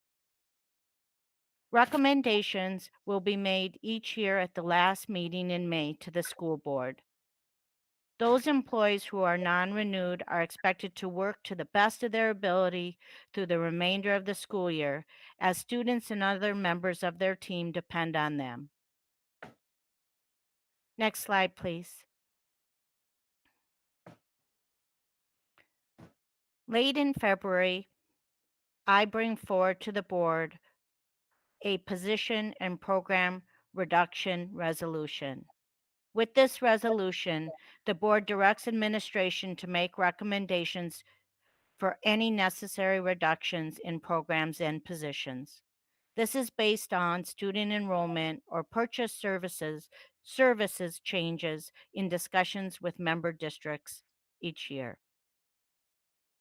We will notify any staff impacted by these changes early in March. We follow the contract, laws, and rules. Next slide, please. Under termination, we always follow an employee counseling and discipline process as outlined in employment contracts and guides. In cases of more serious magnitude, which could seriously jeopardize the safety of students, for example, the steps in the discipline process may be skipped. Examples are outlined on this slide. Decisions to terminate an employee is a difficult one and made with a thoughtful decision around a collective leadership group. Next slide, please. And I'm going to pass this over to Ann Becker. Thank you. Thank you. So, as you know, administrators make employment recommendations to you, and they base those on all of the information available to them. They know their employees' performance best. They also know that employment recommendations will be scrutinized by other administrators prior to being presented to the board. So we have a group of administrators, and many of which may not be quite as familiar with this employee as the direct supervisor. And we want to make sure that any employment recommendations are consistent with other employment decisions that have been made in the district previously. We want to consider equity as we look at these decisions.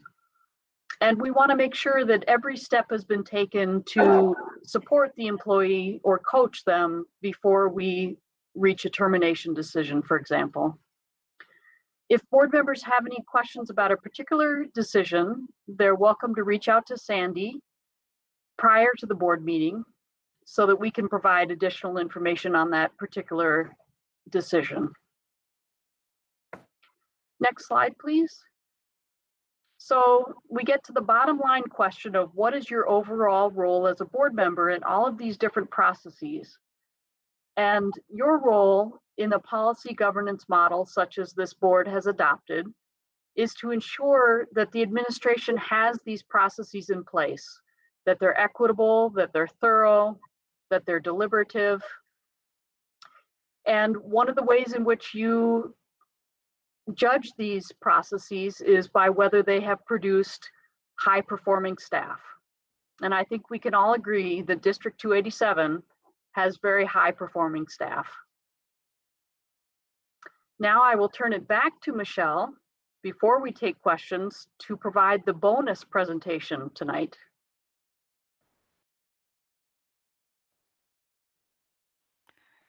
Thank you, Anne, and thank you, board members. And as Sandy shared earlier in the evening when we were discussing decision making on having staff return to the buildings starting next week, and as we've increased the number of our students in our buildings, questions came up regarding our decision-making process and how many staff have concerns related to their own medical conditions, for example. And I just want to start with sharing that, as you know, this year, more than ever, we've got to think about our safety for our students, right? Safety for our staff. And we really want to think about it as we're in this together. And I want to share with you that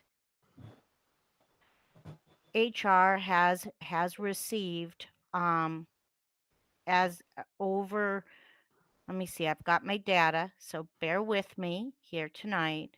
In regards to our staff who are need to take child care leave, we have over 16 staff in the district at this time who are balancing children at home, their own children, and the requirement and focus of the students that they work with and working here at 287.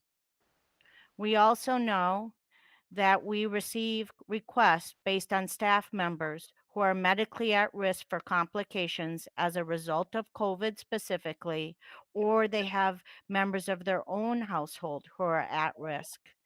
And as of today, HR has received over around 82 specific requests for conversation and discussions on accommodations. That makes up, out of that, that percent is about 100 staff out of a total of 800 within our instructional staff group.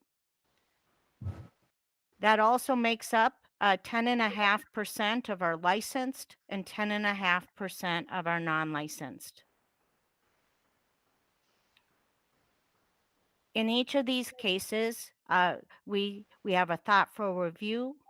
I connect with the principal or supervisor of the building, as well as I hold many conversations along with the principal with that employee to have discussions on how we might be able to accommodate in a way that provides the necessary requirement to support our students, as well as recognizing the needs of what's in front of them, given the fact that they are at a higher risk. You might ask what type of accommodations and conversations we have. We talk about, right, their preferences, And in some cases, their preference based on what's in front of them may be to work remote. In some cases, the preferences have been limited times in the school building. I've even had conversations where it's just further conversation of understanding the layers of protection, right? The mask, the face shield, possibly the goggles, and or even the placement in the building, the minimal movement and recognition, if need be, that they have some extra space for themselves.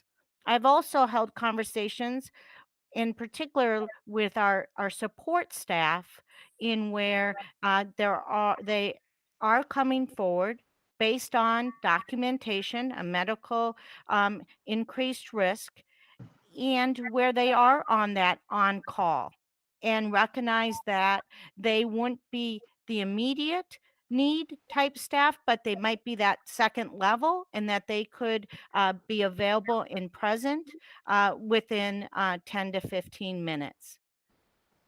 So I've held many different conversations, and as I've shared, we have upwards around 100 staff at this time who've presented a concern based on COVID.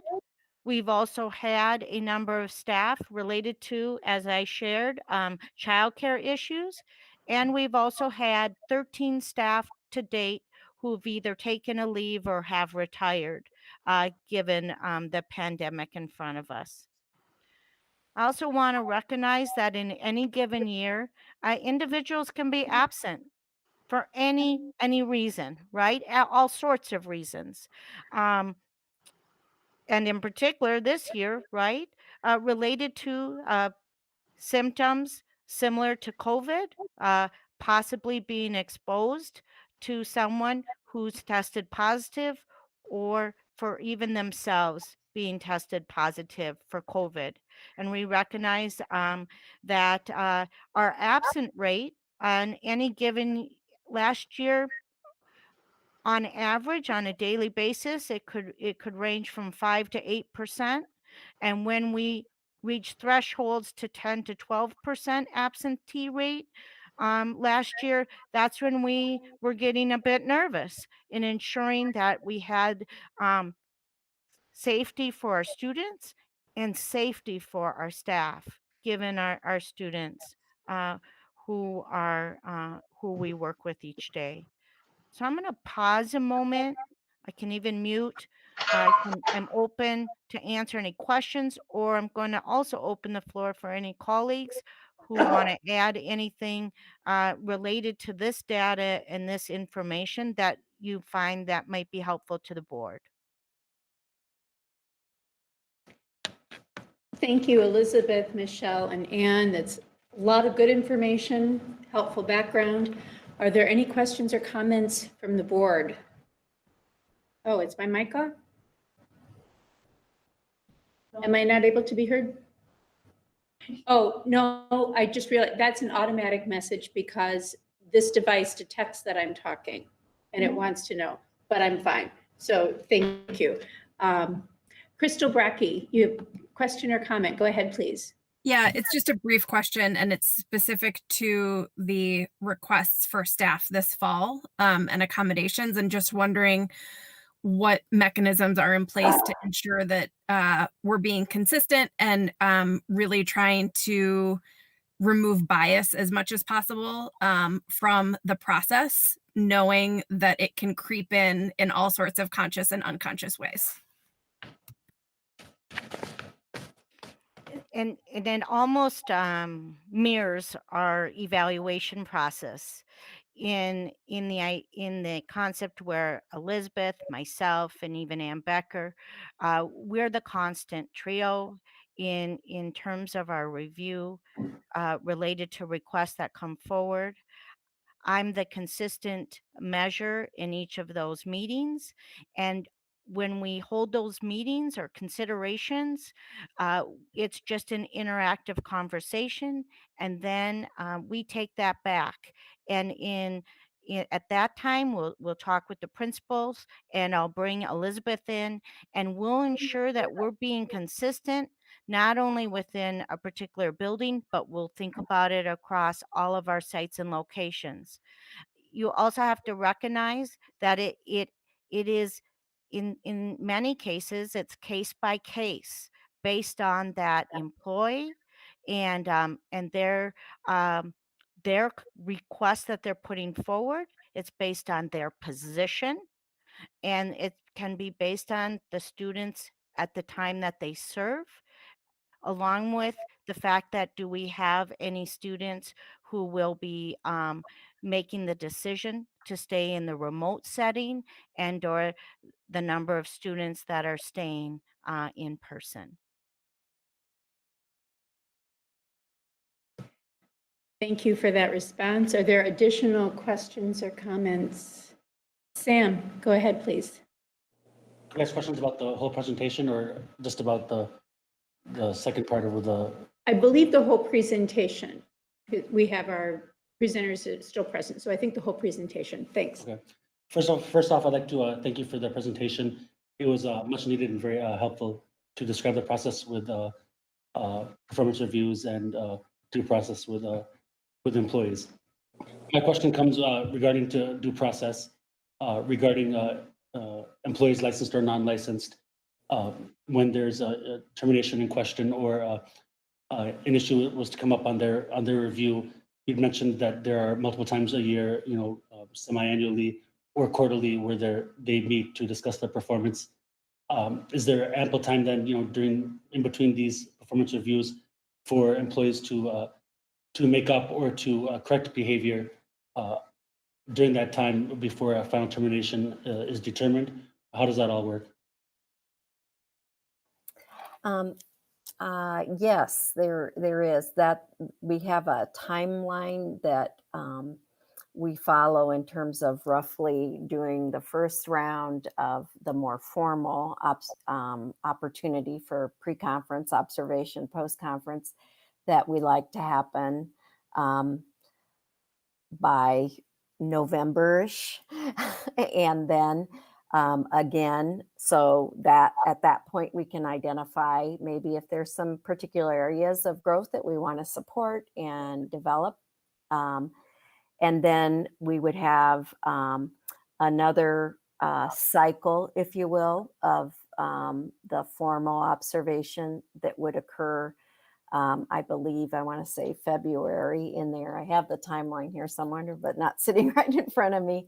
And then a subsequent one about six to 7 weeks later. So there's a opportunity for leveraging the supports we talked about as needed, and to provide the employee the opportunity to act on that feedback and resources offered.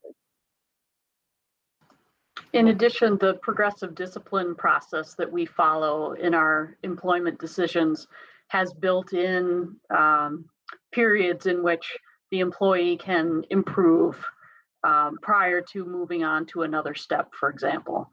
I should also mention that we have about, Michelle can correct me, about 1,000 employees or so, and we do very few terminations. Each year it's a handful, if even that. So it's a rare process. Is that helpful? Yes, thank you. Excellent. Additional questions or comments?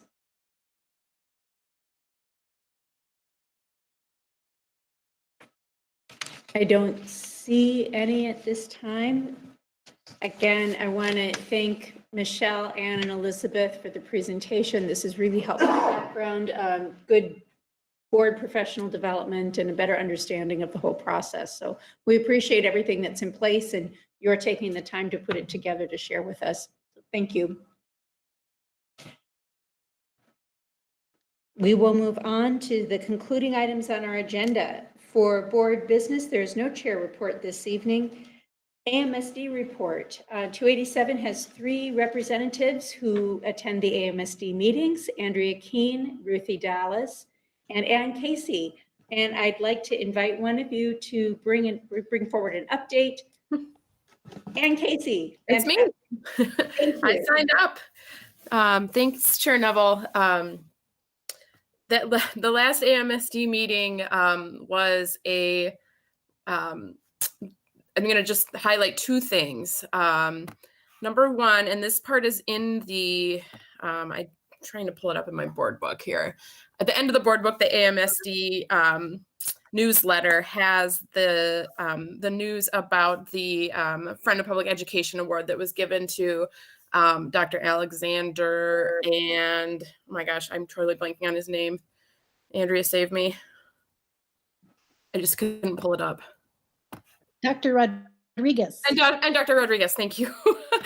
And so please just read that little highlight about them. They are truly just exceptional researchers and leaders for education in this state. I'll just say that they said when someone brought their names forward for consideration for the award, everyone was just like, of course, that's who will get it this year. So it sounds like it was an easy deal. The second piece of the last AMSD meeting was the report from the School Finance Working Group that was given by Tom Melcher. And if anyone, most of us, I think, have board members at least have heard from him at some point in our 10 years and know that, number one, he is the only person who understands all of school finance in Minnesota. And I think in particular, this sort of dream scenario that is being created by the School Finance Working Group, he's for sure the only person who understands that. So I'm not going to try to explain it. I'm going to pull out a few themes that I just noticed in the presentation. I think in general, the idea that he presented was just to reverse what he called a 20-year drift downward in education funding in Minnesota. Through a combination of changes to both the state aid side and the levy side. Also to index things to inflation that aren't currently indexed to inflation, to sort of look at equalization and close between districts, in particular related to the cost of living and cost of employing in certain different areas.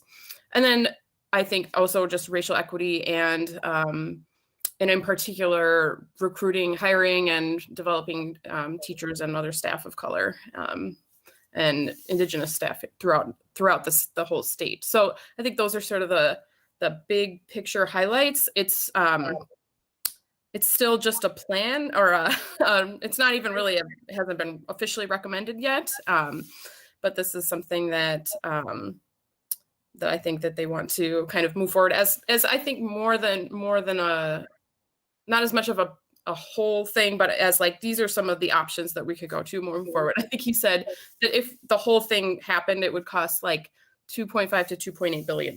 So probably unlikely as a whole, but pieces of it, perhaps.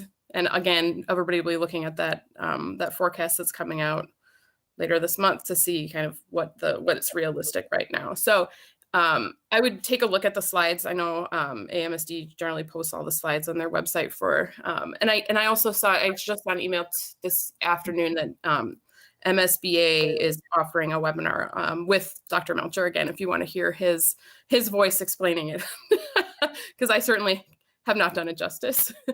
I guess that's it, unless Ruthie or Andrea have anything to add.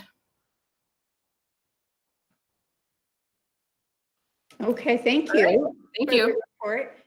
Sam, question or comment? Both. First off, Mr. Tom Melcher is giving a presentation for Robbinsdale 281 tonight. Unfortunately, I'm missing because of this meeting, but he came and spoke last year in person. He gave a presentation to constituents, and he does an awesome job. He's very knowledgeable, few and far between. Anybody else that can describe that? I mean, when he fully retires, it'll be some big shoes to fill with his position, for sure. My question was, I saw from AMSD or MSB, I'm not sure if any of you can shed more light on, but regarding the president of Federal Reserve and Justice Alan Page, he brought up, the constitutional amendment of funding education in Minnesota and changing that. Have you heard anything else more about that, or what the plan is for that, coming up with the next legislative session?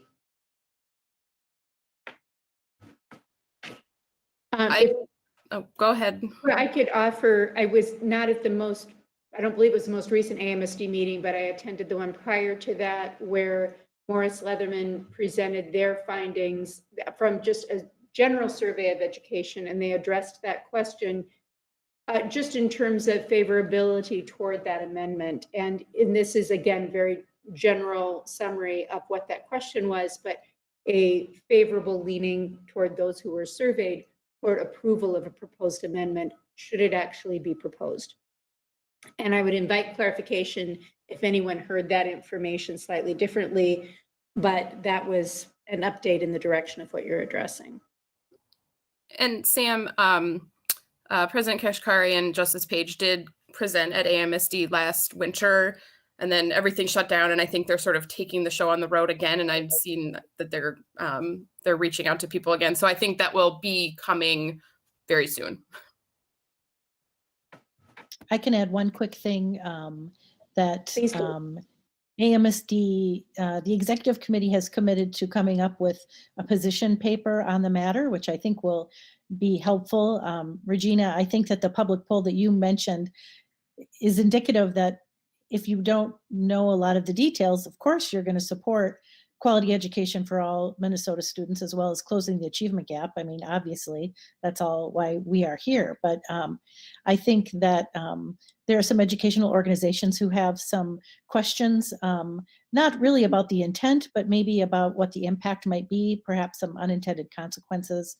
And so I think that AMSD will look at all of those and consider them, really hoping that if there was maybe some flexibility with President Kashkari and Justice Page to just make a few tweaks in the language, that it would be so great if there could just be consensus and we could all be plowing ahead with the same action in mind. So that's all I know. But I'll keep you posted on the position paper when it comes out. Thank you. That is the value of AMSD and other organizations, to dive deeply into this kind of information. Sam, another question. No, not a question, but a comment to what Andrew just said. Just to be clear, that the floodgate she's talking about is that, our previous superintendent, Dr. Jenkins, mentioned that we don't open the floodgates to the voucher program, correct? Right. And, President Kashkari and Justice Page have said multiple times that that is not their intent. But I just think everyone is wondering what could happen. And I think it's unknown. That's what makes it so difficult. So they say that that is not the intent. Thank you. All relevant points. Thanks for the AMSD update. At this point in time, are there any board members who'd like to offer anything for once around the table? Seidel, go ahead, please. Thanks. I was struggling to find the button.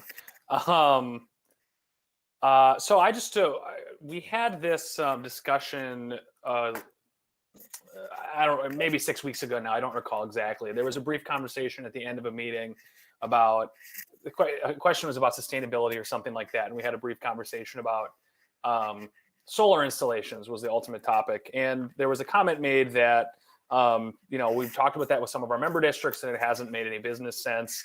And I didn't say anything at the time because I wanted to confirm that this was true, but we've talked a lot about we have a lot of solar installations, both on our buildings and at other sites that are, places where we literally own the panels and places where we are taking part in a community solar program in Eden Prairie. And we're currently saving several $100,000 a year through these investments through no financial risk of our own. And once our loan periods are paid off for our primary solar investments that we've constructed, which are currently, we'll be saving probably over $500,000 a year at that point in a few years. So I just wanted to bring that up. I would encourage the district. I'll admit I work in this space a little bit. I don't sell solar panels or anything like that. I don't have a financial stake in it, but I am somewhat knowledgeable about the topic. And this is a pretty common story. So I would encourage the district to, whether you want to talk to the folks in Eden Prairie or just maybe go out and talk to some of the member districts again, because I know there are several others that are likely experiencing those savings. and we can, there's certainly many districts and government units out there that are both experiencing savings while improving sustainability. So I would just encourage the district to re-examine that opportunity. Thank you, Adam. Heather Douglas, your follow-up. Yes, thank you. I would just add to Adam's statement that I know that in Osseo area schools, we've recently taken on some new solar initiatives, and we're seeing really incredible savings, and our impact to the environment's really great. One thing that is really exciting, though, about one of the programs that we're participating in is that there's actually an educational component to it and a curriculum, so that our students can see real time how the program works and how it's benefiting us. And I was really excited and impressed by that. It was kind of like an added bonus. So I would also encourage a reevaluation of how solar could possibly benefit our district financially. Thank you, Heather. Yeah, Sandy? Madam Chair, I would just say thank you for that input from both Eden Prairie and Osseo, and certainly May and I will talk about it again. Thank you. Thank you. Any additional items for once around the table? And Sandy, I would invite you to share any closing comments if you'd like. Don't have any. No closing comments. Excellent. Then at this point in time, I would ask for a motion to adjourn for the evening. Is there a motion to adjourn? So moved, Michelle Kuntz. Second, Andrea Keen. Thank you. Moved by Michelle and seconded by Andrea. Is that accurate? Yes. Thank you. And Crystal, would you please call the roll? Yes. Brackey is an I. Casey. Aye. Keen. Yes. Dallas. Yes. Douglas. Aye. Kuntz. Aye. Marty. Aye. Neville. Aye. Sant. Yes. Seidel. Yes. Motion carries. Thank you all. We are adjourned. Thanks, everyone. Good night. Bye. Thank you. Night. Thank you. Great meeting.